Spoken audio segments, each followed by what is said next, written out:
Jaskan Corley, Kesto Hugh, Quayme and Quaya da, you should Gobi and section 9 Ebrani, Kamwaisha, Kora Rash, Moravisha. When will the pay be restored for Section 39 workers, and what is the full cost of this measure? This is something that's been discussed at length by my party colleagues, Louise O'Reilly, your party leader, Mary Lou MacDonald and others, and this is an issue of equality, but it's also equality for workers who had their pay cut at the same time as the public servants, but not restored at the same pace, if at all. And it's also an issue of delivery of services, where they are now, in some cases, becoming unsustainable because of the lack of funding and pressures. Thank you very much, Laskin Court. I want to thank Deputy Doherty for his question and acknowledge the fact that he's raised this matter on a number of occasions. The Deputy will be aware that in February of this year an agreement was reached at the Workplace Relations Commission between my own department, the Health Service Executive and Health Sector trade unions in relation to a process aimed at resolving the pay restoration issue for staff employed by Section 39 bodies in 50 pilot organisations. The 50 organisations included were agreed at the WRC by all parties, including the unions. I asked the HSE to engage with the Section 39 organisations to establish the facts, I suppose, and the facts did vary, being truthful, from organisation to organisation. Facts such as what cuts were applied, how they were applied and when they were implemented. The HSE has now completed the first phase of their work in relation to the agencies identified as part of the WRC process.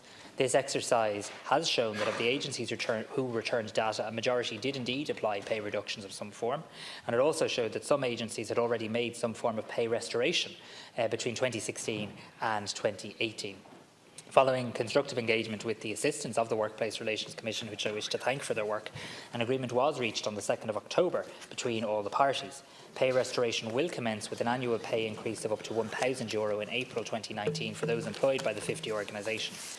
An outstanding balance will be paid in 2 equal amounts in 2020 and 2021, and the cost of this phase of pay restoration will be €7.7 million. I know that the HSE are undertaking a validation exercise of these 50 organisations and their funding requirements to ensure pay restoration. Further information was requested from these organisations in November, and these returns are either being assessed by the HSE or in some cases still being worked on by the organisations, and I'd urge those organisations to provide that necessary information as a matter of urgency. In terms of the organisations which did not form part of this phase, it's recognised that some of these also have pay restoration issues, and a process of engagement to address these will commence in 2019. So we have agreed a way forward between all parties in relation to this, and phase 1 will now proceed in 2019 in terms of restoration, and we'll then look on to we'll move on to the phase in terms of the other organisations. First supplementary, Deputy Doherty. Minister, can you give us you give some dates there in terms of the cost, in terms of a €1,000 pay restoration in April 2019 and an overall figure of 7.7 million. Can you tell us when pay restoration for these employees who had their pay cuts in line with public sector employees will be completely restored? When is the end point for all Section 39 workers, so that there is clarity for them? And again, maybe just in terms of outlining those steps, those incremental steps to achieve that. It's very clear that the instruction that was given at the time was for Section 39 agencies to look at their cost base and to follow the public pay policy, and this was confirmed by the former head of the HSE to my colleague Louise O'Reilly. It was also made clear by Mr Jim Breslin, the Secretary General of the Department, when he was before the committee, that this was what was happening. So it is only right that we have full restoration in line with what has happened in the public sector. There is a second issue in terms of how these costs are absorbed. So can you inform the House that the cost of the pay restoration will be provided to the Section 39 agencies to so ensure that they are not reducing services in order to deal with this issue? Minister. To the Deputy's last question is yes, it will be provided funding for pay restoration so that it doesn't impact on the delivery of services. Look, I accept that lots of Section 39 organisations applied pay cuts. I also accept, as I think you do, that Section 39 employees are not state employees. So it is different and it does vary from organisation to organisation. And the WRC process did find that there were different cuts, different levels of cuts applied in different ways. Some people got restoration, some people didn't get restoration. So I think it was important to analyse this correctly, and I want to thank the unions for working with us in that regard. Just to try and give you some dates here for the record of the House. So for those employed by the 50 organisations, the following will apply. Pay restoration will commence with an annual pay increase of up to €1,000 in April 2019. 50% of the outstanding restoration due will be paid on the 1st of October 2020, and the remaining 50% will be paid on the 1st of October 2021. So that is the agreement. And based on the information available to me, it appears that almost 90% of those staff who received a pay cut will have on average 75% of it restored in 2019. So that's just to give you a sense of it.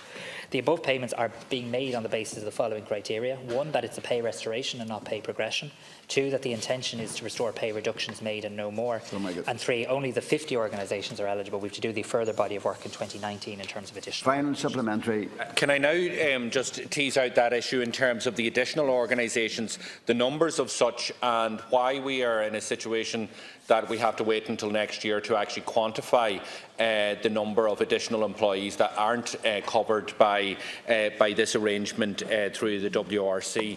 If the Minister could outline to us those that are not included in those 50 organisations, when can we expect that pay restoration will commence for those employees within those agencies?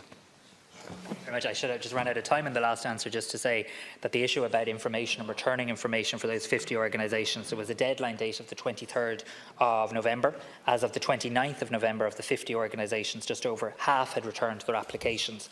A further group have asked for an extension, and this has been granted until this Friday, the 7th of December. I suppose the Deputy logically asks the question about what about the other organisations. The plan is to begin a process of engagement similar to what we did this year for the 50 in 2019. I don't truthfully have a specific date as to when in 2019, but I will make inquiries and perhaps revert to the Deputy directly. But the plan now is phase 1, begin the restoration for those 50 organisations starting on in April of this year, and then also use 2019 to carry out a similar exercise for the other Section 39 organisations.